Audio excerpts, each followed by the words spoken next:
जय श्री कृष्णा।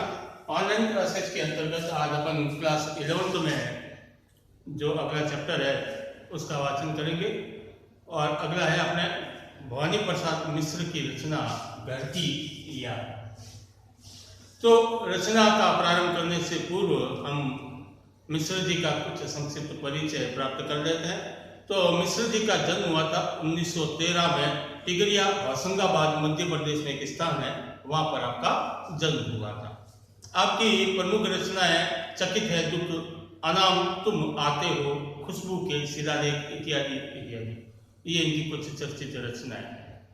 आपको इनकी रचनाओं को के आधार पर कई संस्थाओं ने इन्हें पुरस्कृत किया।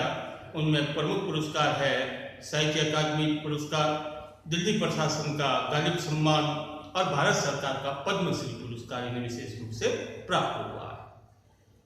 इन्हें कविताओं का गांधी भी कहा जाता है। सहज और सरल बात अभिधा के अंतर्गत कहने की कला अगर कहीं देखने को मिलती है तो भवानी प्रसाद मिश्र जी की कविताओं में अपने को देखने को प्राप्त होती है। बहुत ही आम बोलचाल की भाषा के शब्द प्रयोग करते हुए वार्तालाप शैली में ही आप अपनी बात को रखते हैं। आप स्वाधीनता आंदोलन में बढ़ चढ़ करके भाग लिया और इस कारण से उन्हें कई बार जेल भी जाना पड़ा। आपकी मृत्यु 1985 में 85 में हुई थी। तो हम जो पढ़ने जा रहे हैं इनकी कविता जिसका शीर्षक है घर की याद। यह कविता कवि ने जेल के अंदर से ही लिखी थी। जेल की पीड़ाओं दुख जब ऐसा नहीं हो गया तब उन्हें अपने घर की याद सताने लगी। बाहर वर्षा हो रही थी और बरसात को देख करके कवि जेल में बैठा बैठा ये कल्पना करने लगा कि वर्तमान समय में या इस समय में जब मैं जेल में हूँ तो घर में क्या परिदृश्य होगा, घर में लोग क्या कर रहे होंगे। उन्हें बार बार रह रह करके घर की याद कचोटती है, पीड़ा देती है, दुख देती है। तो देखिए कवि क्या लिखता है कि आज पानी गिर रहा है, आज पानी गिर रहा है, बहुत पानी गिर रहा है। आज बहुत तेज बरसात हो रही है। आज पानी गिर रहा है यानी वर्षा हो रही है, बहुत पानी गिर रहा है यानी बहुत तेज बरसात हो रही है। रात भर गिरता रहा, पूरी रात वर्षा हुई, रात भर गिरता रहा, प्राण मन गिरता रहा। ज्यों ज्यों बारिश होती गई, तेज तीव्र वेग के साथ वर्षा होती गई, मेरा प्राण मन भी, मेरा मन भी बार बार अवसाद से, पीड़ा से, दुख से गिरता रहा। बहुत पानी गिर रहा है, घर नजर में तिर रहा है, बहुत पानी गिर रहा है। और ज्यों ज्यों पानी गिरता है क्यों क्यों मुझे आंखों में घर की याद तैरने लगी है। बहुत पानी गिर रहा है, घर नजर में तिर रहा है, घर की मुझसे दूर है जो, घर खुशी का पूर है, घर की मुझसे दूर है जो अभी घर मेरे से दूर है। मैंने बताया कि कवि इस समय कहाँ है, जेल में, घर उससे दूर है। तो ज्यों ज्यों तीव्र वेग के साथ वर्षा हो रही है क्यों क्यों कवि कहता है कि मुझे घर की याद सताने लगी है और वो घर जो अभी मुझसे दूर है।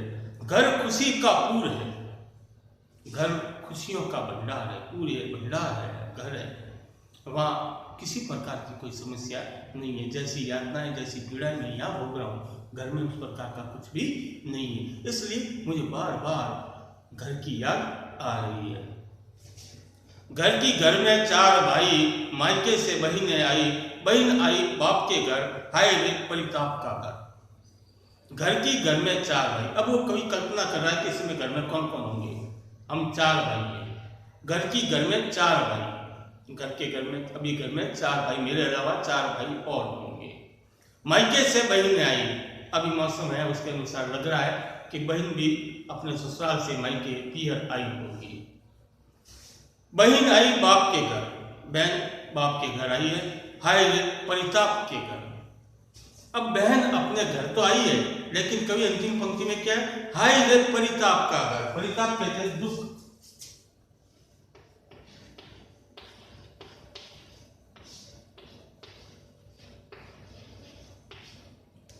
परिताप का होता है दुख।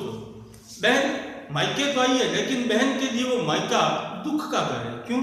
क्योंकि उसका एक भाई जेल में है। जब उसे इस बात का ज्ञान होगा, इस बात की जब उसे जानकारी होगी कि मेरा एक भाई जेल में, तो उसका जो पियर, जो सुख देने वाला है, जो आनंद देने वाला है, वो दुख में परिवर्तित हो जाएगा। बहन आई बाप के घर, हाय रे परिताप के घर। घर में सब जुड़े हैं, सबके इतने कब जुड़े हैं। इस घर में बहुत कम अवसर होते हैं कि सारे भाई बहन एक साथ इकट्ठा होते हैं।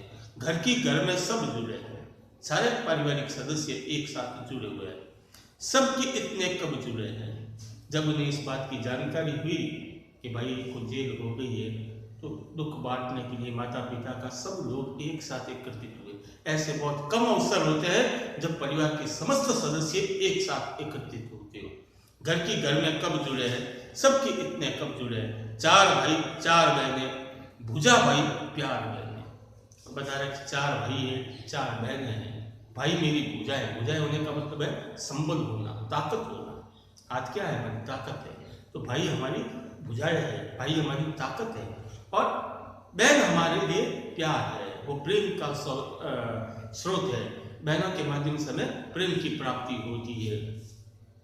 और माँ बिन पड़ी मेरी, और इन 4 भाई बहनों के अलावा एक मेरी घर में माता जी भी है। माँ बिन पड़ी मेरी, दुख से वह गड़ी है मेरी। माँ की जिसकी गोद में सिर रख लिया तो दुख नहीं हुए। माँ मेरी अनपढ़ जरूर है, माँ जो कह रहा है कि वो अनपढ़ है, पढ़ी लिखी नहीं है, दुख में वह गड़ी है मेरी। उसे बार बार मेरी ही चिंता कचोटती जा रही है, मुझको लेकर के वो दुखी रहती है क्योंकि उसका बेटा जेल में है। माँ की जिसकी गोद में सिर रख लिया दुख नहीं हुए। माता के आंचल में पुत्र जब सो जाता है तो समस्त प्रकार की चिंताओं से मुक्त हो जाता है, वो सारे प्रकार के दुखों से दूर हो जाता। तो कवि भी कह रहा कि एक बार माँ की गोद में सर रख दूं तो सारी यातनाएं, सारी पीड़ाओं को मैं भूल जाऊंगा, क्योंकि माँ की गोद में किसी प्रकार का कोई दुख अथवा पीड़ा नहीं है।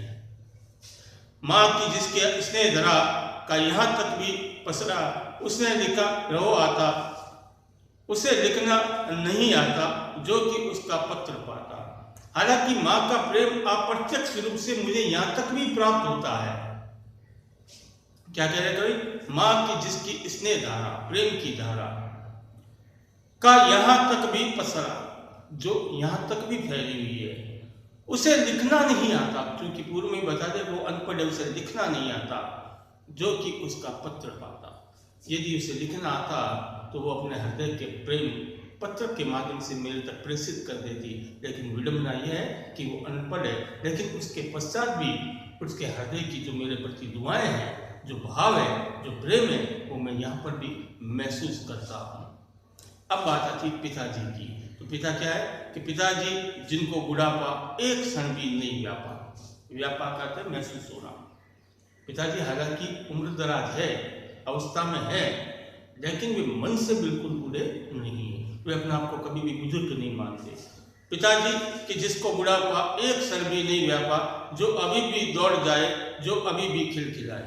एक युवाओं की तरह वे जीवन यापन करते हैं, अभी भी दौड़ने को खुद दौड़ सकते हैं, अभी भी औरों की युवाओं की बातें खिलखिला कर हंसते हैं। कुल मिलाकर के इस अवस्था में भी वे युवाओं वाला जीवन व्यतीत कर रहे हैं।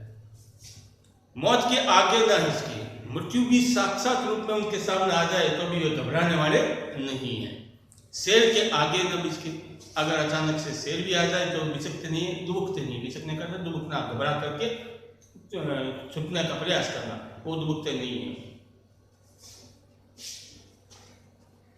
बोल में बादल गरजता, काम में झंझा तरसता। बोल में बादल गरजता, उसकी वाणी में दम है, कठोरता के साथ, गंभीरता के साथ उनकी आवाज निकलती है। और काम में झंझा, झंझा कैसे, तूफान को पूरा शब्द होता है झंझावत, तूफान। तो काम में उनके झंझा झलकता, यानी काम तीव्रता के साथ करते हैं, पूर्ण वेग के साथ वे किया करते हैं। तो माता जी अनपढ़ है, पिताजी बूढ़े अवस्थे, लेकिन वृद्धावस्था में भी वे युवाओं की भांति सारे कार्य करते हैं। उनके कार्य में तूफान की गति देखी जा सकती है, तीव्रता देखी जा सकती है। तो आज के लिए अपन इतना ही करेंगे, शेष के जो पद है वो कल करेंगे। तब तक के लिए जय श्री कृष्ण।